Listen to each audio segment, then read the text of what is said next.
Welcome. Welcome to everybody. Welcome to everybody. I am so glad you're here. I would like to say welcome to all of you, and my precious students and teachers and faculty, welcome to you. Honored guests, welcome to you. And welcome, Mr. President, to Fresno Unified.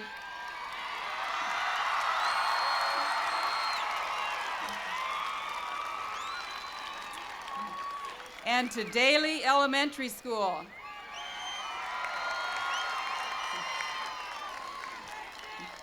We never thought we would have this many people on our playground. Mr. President, this is a community and school district where our schools and partners have recently passed a $215 million bond measure, the largest local bond measure in the history of the state of California.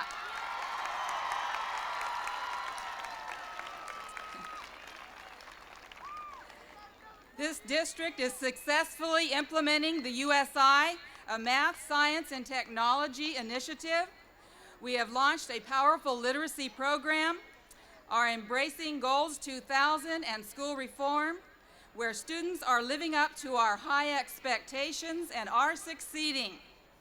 We have parents and partnerships who are full and equal participants with our schools. The boys and girls of Daly Elementary School, the teachers, the parents, the whole Daly community, Superintendent Chuck McCulley, the school board, and the entire Fresno Unified family enthusiastically welcomes William Jefferson Clinton, the President of the United States.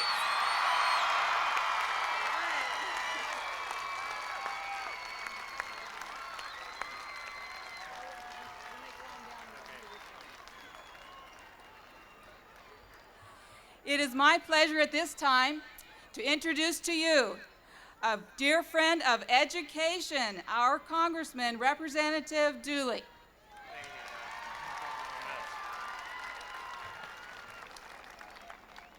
Good morning. Students of Daly Elementary School and parents and teachers from throughout the Valley, Fresno's and Valley residents. I believe I speak for all of us when I say that we are so very honored to have the President here today. And Mr. President, welcome back to the Valley.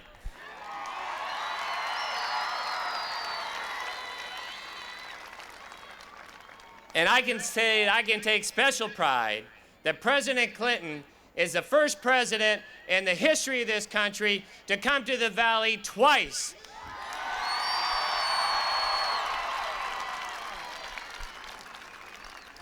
It is no coincidence that the site for your visit here today and the site for your visit last year in Selma is a school. Your commitment to children and education is unmatched. And our kids will be better off tomorrow because of your leadership today. And on behalf of Valley residents, I thank you for that. But this occasion at Daly School, while it's a wonderful experience for all of us that are in attendance, goes much further beyond that. Because this event today and the event last year at Selma is really a challenge to every student, a challenge to every parent, and a challenge of every citizen of this country to commit to improving the education of our country. And when I look out on the audience today, I see a lot of families. And a lot of families that remind me of myself and my daughter Brooke, who is a freshman in high school this year, and my daughter Emily, who is in the 7th grade, and my wife Linda, who is a teacher. And as many of you struggle to try to find ways in which to balance your obligations of your profession and your jobs with your obligation as a member of a family, I can fully relate to that. But you know, one of the things that is most important is how we provide for our children.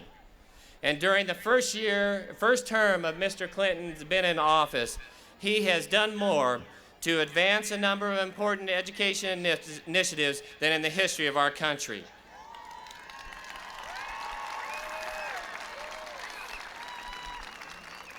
And we are here at the Daly School because Daly School has already implemented a program that has reached out and understands that the parents are a child's first teacher. And we have to find ways in which we can build those innovative programs where parents and members of the community are reaching out and joining hands with teachers in the schools to improve upon our education. And President Clinton has done more than any other president to achieve that objective.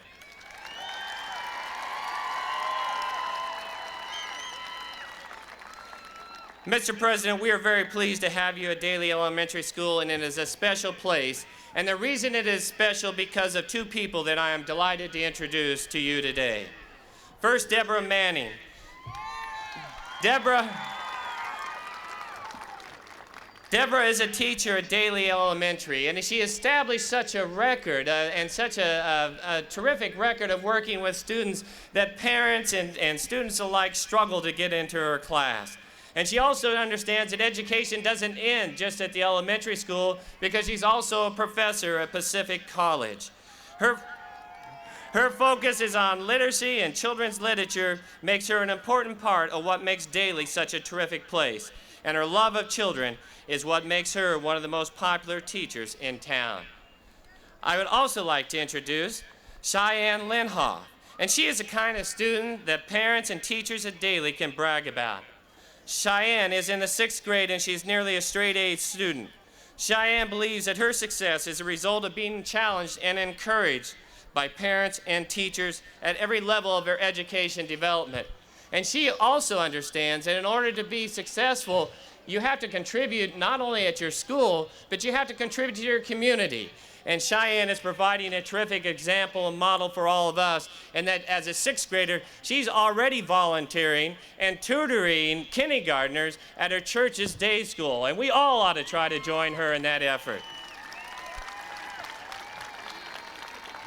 Mr. President, thank you again for coming to see us in Fresno, to begin building our education bridge to the 21st century.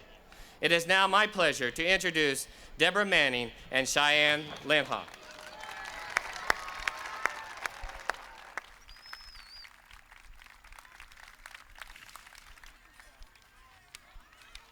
President Clinton, Congressman Dooley, Mrs. Powell, we are honored to have this opportunity to be here today. As a very proud teacher in Fresno Unified School District, as a proud student at Daly Elementary, we'd like to share with you a metaphor that comes to mind about children and education and our community. As a 6th grader at Daly Elementary, I live in a wonderful neighborhood community where each house and face is different, each having their own unique qualities. That is why I like being a student at Daly Elementary. Just as Daly is a unique, wonderful neighborhood, so too are the children, the parents, the staff, and the faculty at Daly. In fact, not unlike the seeds of our valley, our children come in many shapes, many sizes, and many colors. And when placed in an environment that is full of love and full of caring, they will grow and mature.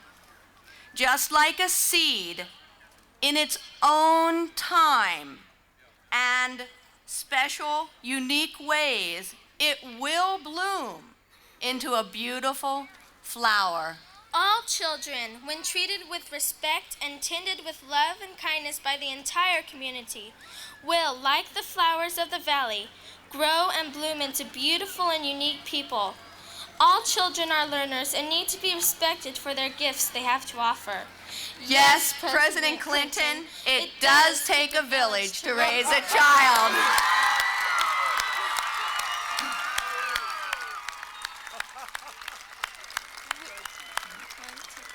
We'd like to welcome you to our village.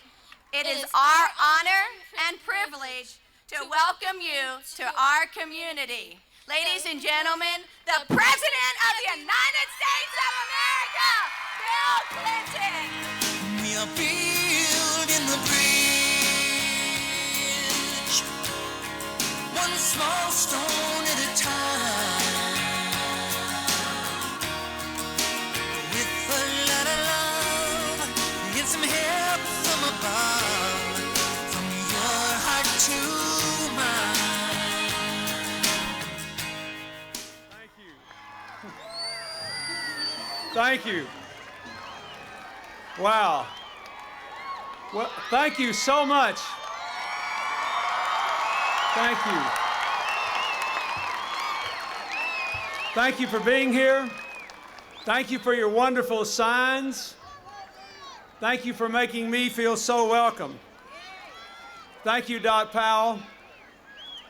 Thank you, Cal Dooley, for being a great congressman and a truly extraordinary human being. You're very lucky to be represented by Cal Dooley in the United States Congress.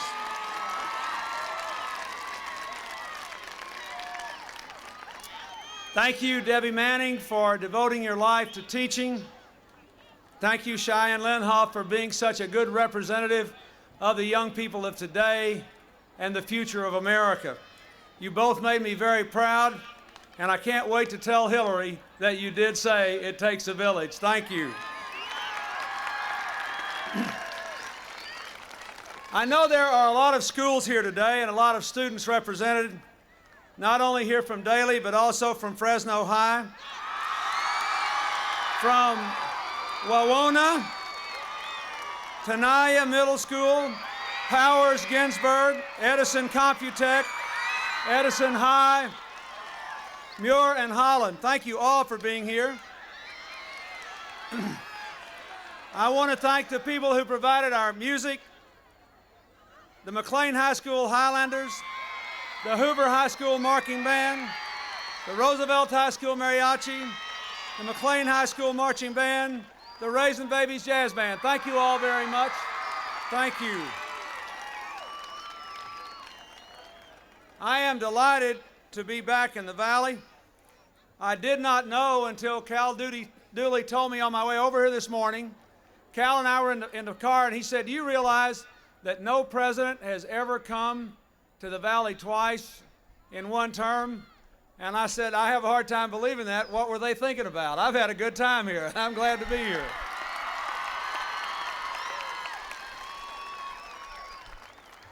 Your Valley contributes so much to America, especially in the power of its agricultural production. It has been a great honor to me to work to open markets for the products produced here all around the world, and I'm proud that American exports and American farm exports are now at an all-time high, thanks to the efforts of the farmers right here in this fine valley.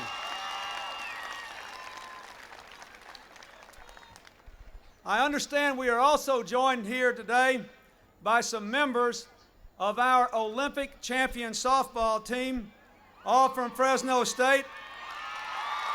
Assistant coach Margie Wright, Julie Smith, Laura Berg, Shelley Stokes, Kim Meyer, Martha Knopfsinger O'Kelly, they're all here. Thank you very much for being here.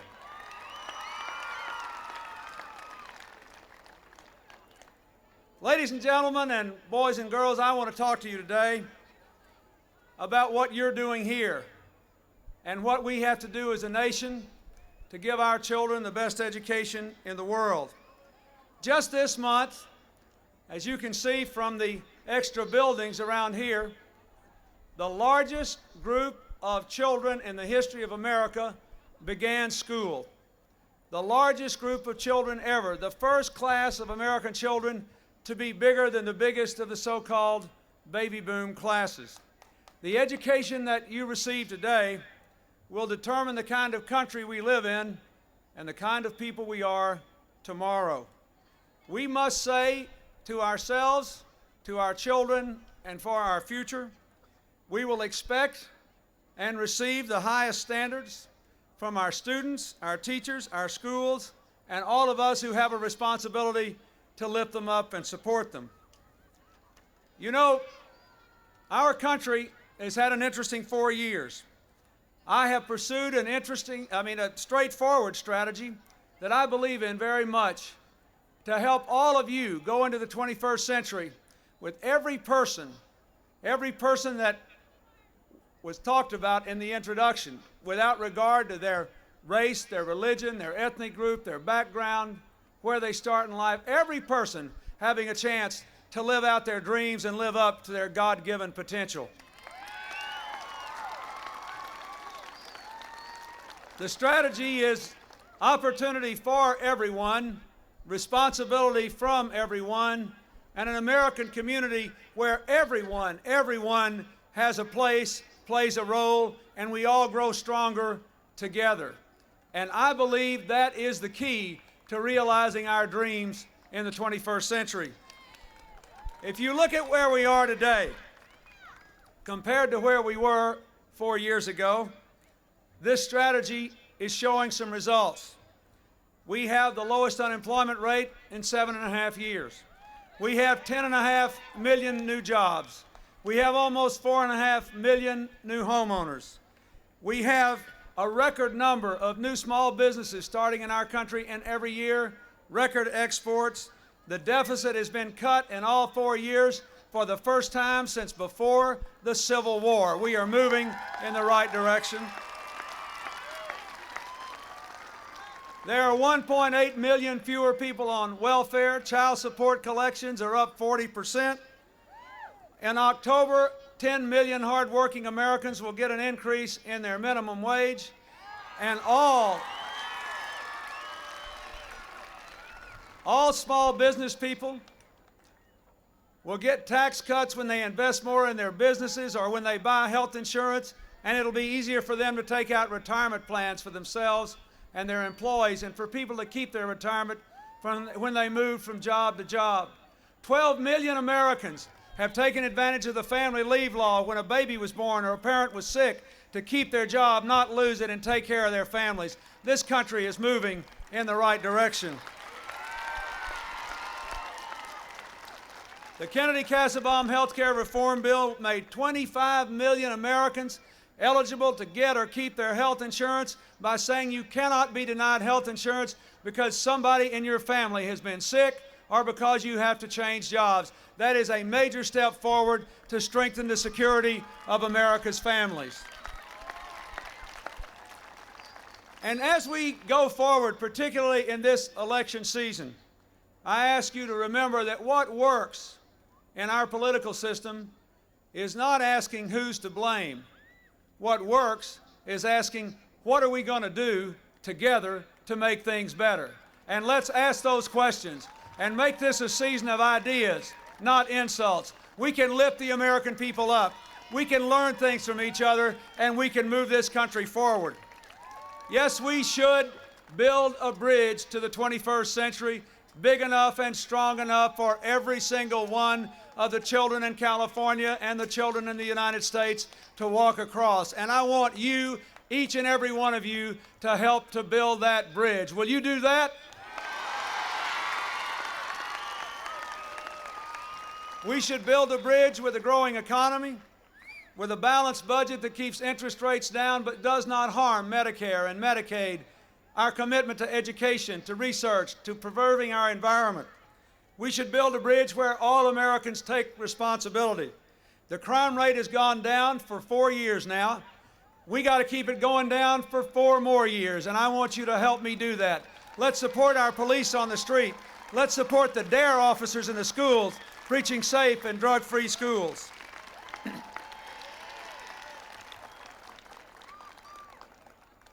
I appointed a 4-star general, General Barry McCaffrey, to lead our fight against drugs.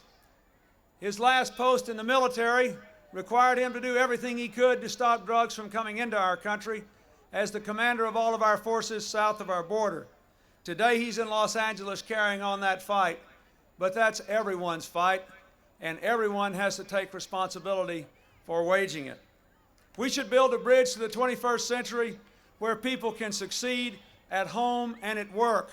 We dare not ask our people to sacrifice their responsibilities as parents to succeed in the workplace, and we cannot expect people to have to fail in the workplace just to be good parents. We have to find a way to do both.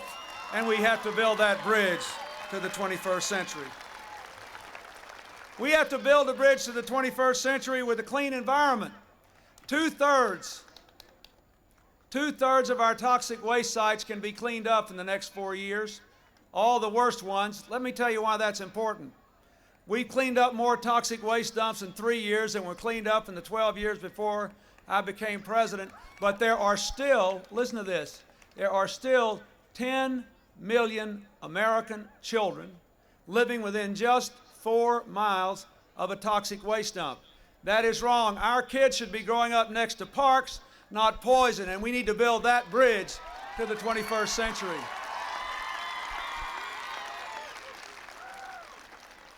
But nothing is more important to building that bridge to a brighter future than what is being done here at Morris Daly. Communities creating a good education, young people taking responsibility for making the most of their potential. There are so many people here who deserve our praise and our thanks. Throughout this community with your community-wide literacy program, all the things that are being done here. And let me say that I appreciate what Cal Dooley said. I don't know if you could say that we've made more efforts to help our schools and our children than ever before in history, but I hope it's true. I'll say this, if we do it for 4 more years, it will be true. We have expanded Head Start. We've expanded the availability of college loans. With the Goals 2000 program, we've given schools the flexibility to pursue national standards of excellence with local grassroots reforms. We have done a lot to help schools in California and other places try new experiments, allowing teachers to form even new schools called charter schools. There are over 300 in the country, 90 of them right here in California, and our administration has helped to start them. Our next budget calls for 3,000 more. I believe we should let 1,000 flowers bloom, whatever it takes to bring the families, the parents, the community leaders in to support the teachers and the principals and the educators so that together we can have the kind of village that it takes to make sure our children have excellence in education.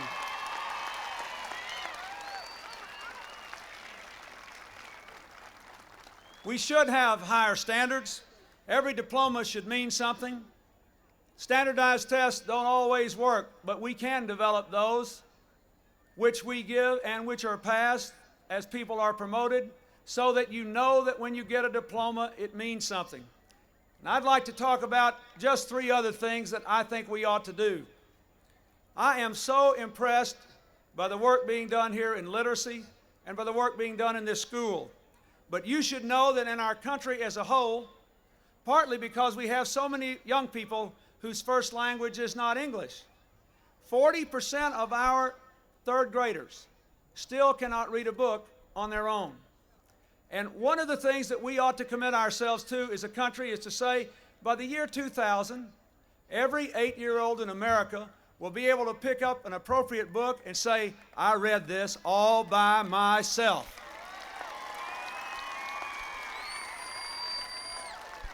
I have proposed sending 30,000 literacy tutors, AmeriCorps volunteers, young college students on work study, and others to mobilize 1 million citizen volunteers to show up at any school that needs them and say, what can we do? We're there, we're trained, we'll help. We want our children to be able to read, every single one of them, so they can make the most of the rest of their education.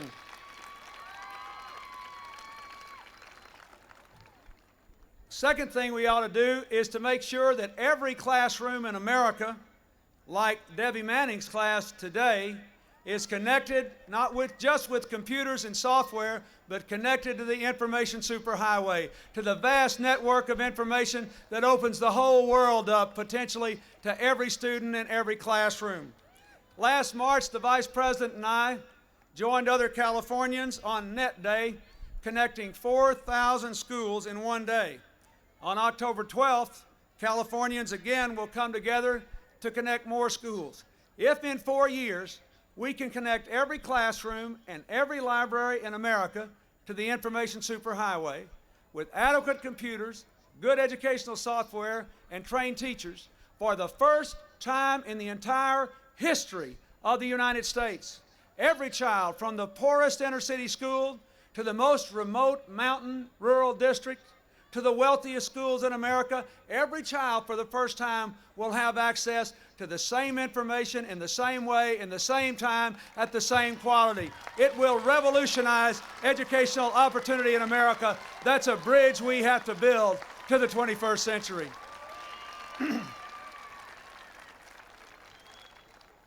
We have to do a better job of preparing and supporting our teachers. For the past 2 years, the National Commission on Teaching and America's Future, chaired by my friend, the Governor of North Carolina, Jim Hunt, studied the state of teaching in America. The Secretary of Education, Dick Riley, today is announcing their findings in Washington. The report makes it clear that we should have high standards for teachers, but that too often teachers are not rewarded when they do a good job. If the treatment is the same, if the support is the same, whether people are succeeding or not, we don't have the right incentives. We have to make sure that teachers are properly prepared, that they're supported throughout their teaching careers, that they can count on community support they need. We have to recruit and retain good people. We have to require the right high licensing and certification standards. We ought to find ways to identify and reward good teachers. We should be lifting our teachers up, not bashing them and finding ways just to be critical.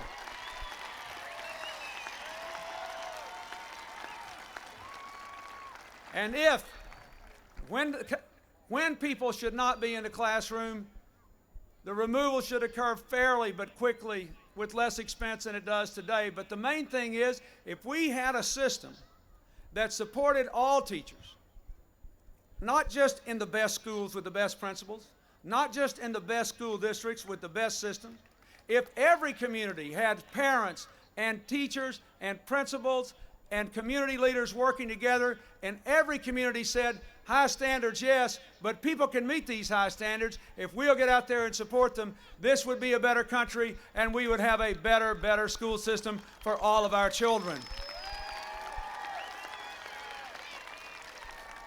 Today, I am directing the Secretary of Education to work with states and local school districts to follow up on these commission recommendations. I hope that some people here in Fresno will read this report. A lot of times these reports are ignored, but this is a good one, and it's worth reading. What I want to do is to give every state in this country explicit information about how to use the federal funds they get to achieve the highest standards for teachers. Second, to collect information from every state about what is working and share it with other states and school districts. And finally, to issue reports to let parents know how well their states, their community is doing in promoting excellence and demanding accountability. We have to set higher standards for all education, including our schools and our communities. We have to do our part, each and every one of us, if we're going to have the best schools in the world. And finally, let me say, we have to make sure that the young men and women who will be finishing these wonderful schools we're going to build, every single one of them, without regard to their economic circumstances, and their parents, when they need it, have the opportunity to go to college and get a college education.